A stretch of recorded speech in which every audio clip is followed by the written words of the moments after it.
I'm back from vacation and I have an update on that amazing abandoned pallet that I bought, and I have some more wonderful garage sale finds.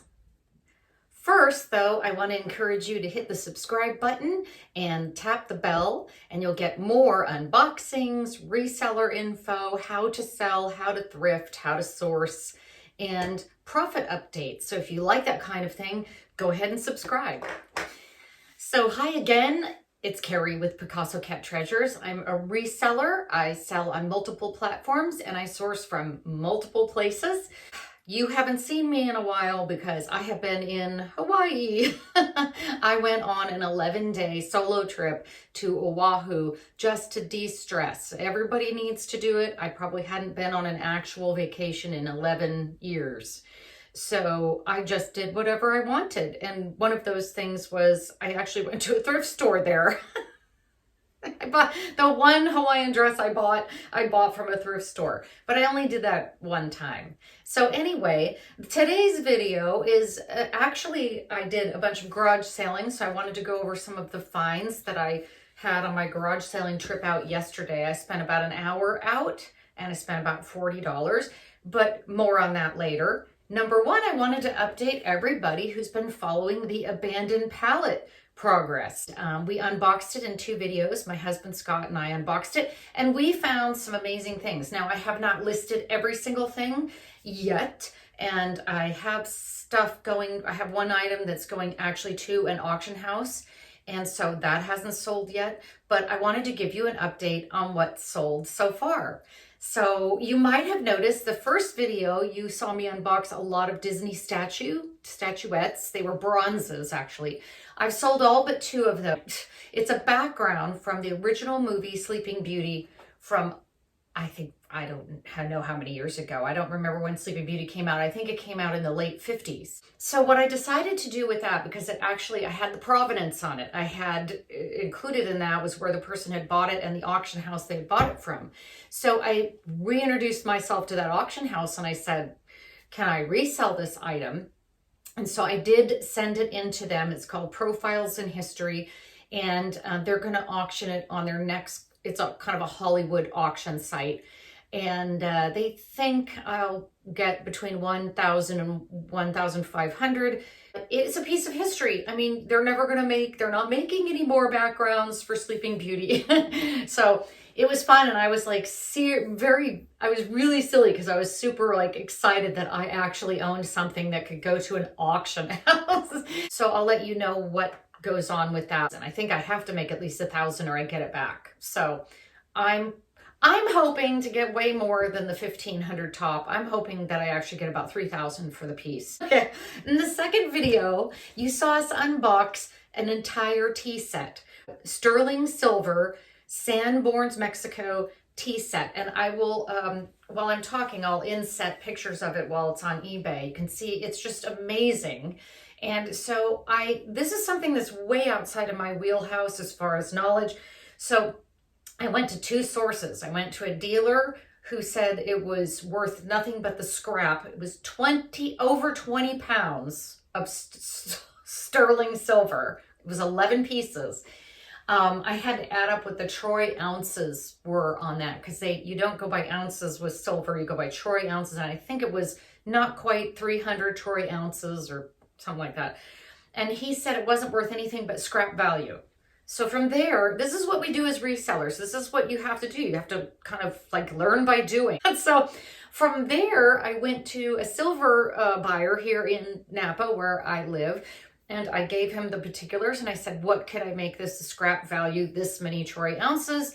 And he said he would pay me $3,300. So from there, I went to another site where you can get a more realistic idea of what something might be worth from a dealer in the market. Okay, so I paid about $20 and I had somebody give me all the information. This person was very kind and said, if you were a dealer who, had this all polished up in your shop, you could get between $8,000 and $9,000 because that logo on the back of that tea set, which had 3 owls, was only made in the 1930s. So it's a really special piece and every piece was really nice.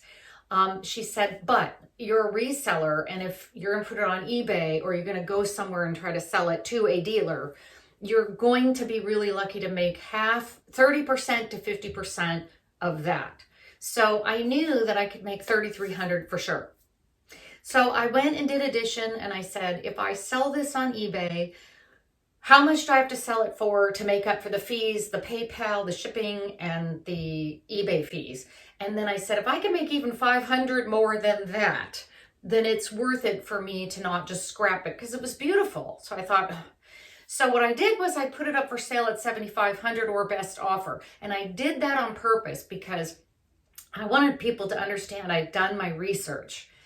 But the or best offer meant, I get it, I'm an eBay seller, I'm not a dealer. So within minutes, I had 2 offers. I went back and forth on both.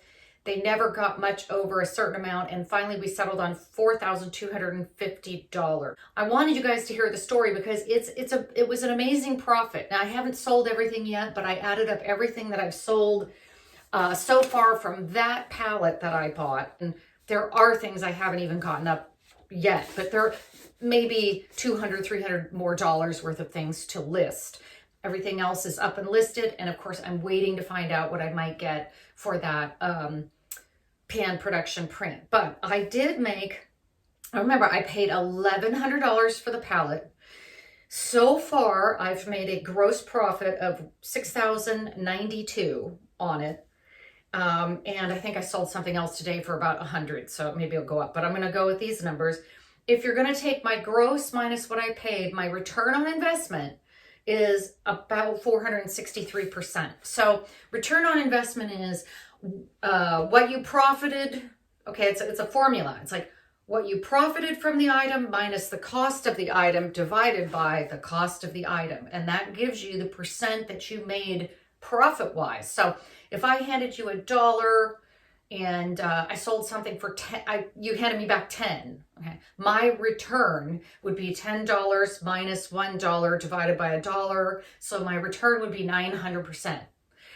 Okay, so let's just say I had a really good return on investment. Now, those of you out there going, but what about the PayPal fees and the shipping? And yeah, roughly, if I took my $6,192 and I subtracted what I think my PayPal, eBay, and shipping fees are going to be, and then I subtract my $1,100, I make a net profit of $4,376. So from gross minus what I paid is a profit of $5,076 so far, and a net would be $4,300 so far, which is not quite 400 return on investment, 400%. So the reason I'm going in a detailed way into this is it does sound like that's a huge, huge, huge profit.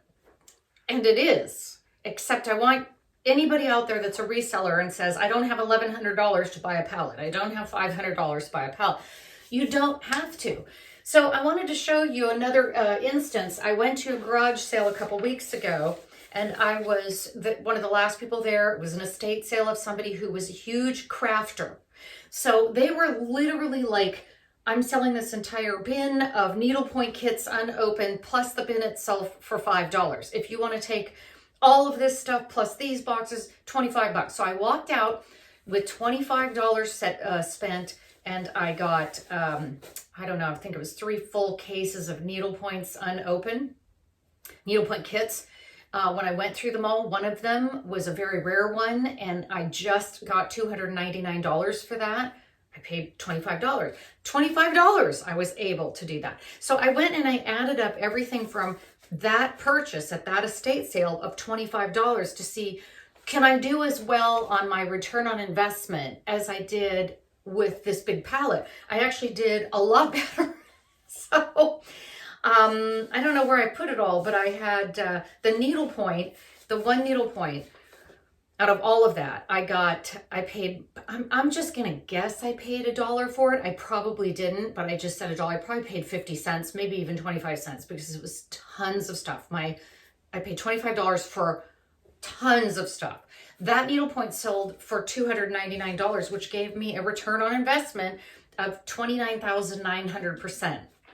You do not have to be rich with a ton of money to make a very good return on investment. And you can do that with very, very little. But what I'm trying to encourage is you don't actually have to start out with a ton of money to start building resources to make more money. So anyway, that's what I've done so far on the abandoned pallet. So remember, you can make huge profits on these big pallets, but you can still make huge relative profits just going to thrift stores and garage sales and paying a few dollars. So don't let that large 1,100 price tag get you. I just happened to be at the right place at the right time. I went out yesterday and I spent $40 on let's see, I went to 2 garage sales, but they were so good. I was there for a long time. When I hit a really good garage sale, I go through everything twice. Okay, so I loved these. These are cargo Levi. They're unusual in that they are cargo pants. I can't tell if they're men's or women's. So I paid $1 for these, and so I'm hoping that I can clear about $20 on those. And these are 5'11", 29.32s. That's closer to my size. Well, it used to be till I went to Hawaii and had a wonderful time drinking frozen Mai Tais. I'm probably going to hope to get about 15 profit out of that. Profit. They'd have to sell for more than that, of course, for me to get a profit. This is an Ann Taylor loft sweater, and it's real pretty. It's just like little flowers, and I just really liked how light it was. So I figured this is something that you can come up for the changing seasons when we go from winter to spring. You know, this is a great piece. I would hope to get $10 to $15 profit on that. I'm going to say 10. Here's a Jones, New York metallic shirt. And the shirt is really, it's not a shirt, it's really a sweater. It's a sweater. And it's got metallic silver threads on a gray background. I'll steam it and put it up, and I'm going to hope to make about 10 clear on that. But these are Taj Burrow signature board shorts from Billabong, and I just loved them. I just loved the theme. If you were going to go to Las Vegas and sit around the pool, this would be. Since these are signature Billabong, I'm hoping to make about 20 on them. These are Lululemon, and it has, I loved that it had a back zip pocket, and of course you can find the Lululemon sizes usually inside those pockets.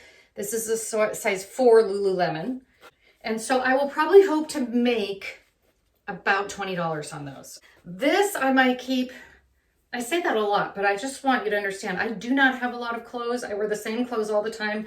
Yes, I'm one of those weird people that go to Hawaii and buy all the t-shirts. Because I'm a graphic tee person. But I love graphic t-shirts, but I don't have a lot of workout gear. I wear it to death, so sometimes when I find really nice stuff, I keep it. But most of everything I buy, I sell. This is a Nike Dry Fit Racerback tank. Very nice condition. I'm going to hope to make about $10 on that. All right, this one is a Dolce & Gabbana Gold men's. Oh, it's kind of wrinkled, but of course... Actually, I don't know if this is men's.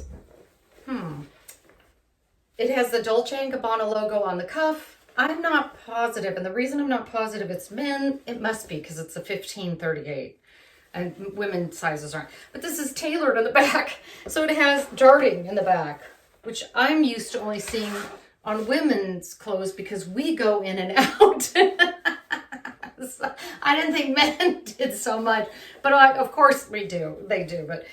It's absolutely gorgeous in perfect condition with the logo. It's beautiful. I'm probably going to ask about $100 for this shirt. This I found for maybe another $1. It's a Heritage 1981 completely silk dress.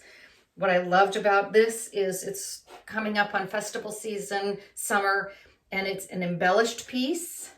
So see if you can see that at the top. It's got the empire waist. It's fully lined. It's got back zip, adjustable straps. It's got everything. And so I paid $1 for it. It's in excellent condition. I'm hoping to make about 15.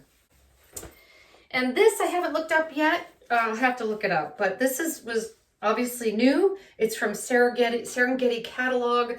It's a great size. It's a 3X. It's a beautiful embroidered detail on the front. I paid, I think, $1 for it. And I'm not sure what I can even get for that. No, maybe I can make $20 or $30, maybe more. I don't know. But I'm going to say 20 just as a guess. The next thing I bought was a Lily Bloom purse in, I can't remember, I think this pattern is called Who Let the Dogs Out or Who Let the Gate Open, or anyway, it's a really cute, well, I'm not going to wear it well, Lily Bloom crossbody. Well, you want to wear it a little longer, bag with multiple compartments. It's not brand new, but it's in what is like a new condition. It's absolutely beautiful. I paid $3 for this. I will hope to make about $25 on this. I just had to get this one. It's a Harry Potter wand, collectible wand. It's been opened, but the package itself on the inside is not open. It's got a little wand stand, and I don't know. It's the wand picks you. I might make $5. I don't know. My big find for the day. I'll wait for a minute. Okay, so this was another place I went where there were tons of puzzles and everybody was paying no attention to them because, of course, nobody wants to get a puzzle that's missing a piece. But when I did closer inspection, and this was a fundraiser, so the people, they had just, this was from a bunch of people. I started opening them, I realized that these puzzles were completely new, still in their bags. So that was really important. They were only asking $1 per puzzle. So this one is Maui. I went to Oahu. I've been to Maui a couple times. Beautiful. I really like Oahu, but how do you not like any of the Hawaiian Islands? They're so great. This one, it doesn't have its exterior seal, but it does have a sealed interior bag. And it only takes a moment to look at the pieces and pretty much know that you have the right puzzle. And it's sealed, so $1 for that. And I'm gonna guess that I will average, overall, I'm gonna average about $10 to $15 net a puzzle. Probably, so overall, I'll probably get about $10 per puzzle. So I spent $5, so the return will be probably $50, probably a little bit more. I'm $50 to $60. But anyway, so all of these puzzles that I'm going to show you, this is Venice, and this is the one that's probably worth the most money, probably worth about 20 total net profit. All of these puzzles were new. They just brand new. So I'll make sure to photograph that for people. But people do like puzzles, but they like to know that they're all complete, and so I can show them that. And these puzzles do well, and they're not very hard to ship. So my last thing that I'm going to bring up is this. This is a Romantica, a vintage Romantica by Victor Costa. It's got the most beautiful detailing, vintage detailing, with this beautiful chiffon top under this orange slip. I don't think I won't even put this up for less than $100. So remember, you do not have to start out with $1,000 to make big purchases to make money. You can start out with $1. You can actually start with $0. So don't let the treasures pass you by, and don't think you have to have $1,000 to go out and start making money on eBay. Hopefully next week I have an unboxing coming from, I can't remember who I bought from. I can't remember. I bought a case of stuff. But anyway, so thank you so much for watching. Always keep your eyes open for treasure, and don't think you're locked out of the resale market just because you don't have big bucks to spend right away. Believe me, you will score even with $1 or $2. So anyway, bye, and thank you so much. Bye.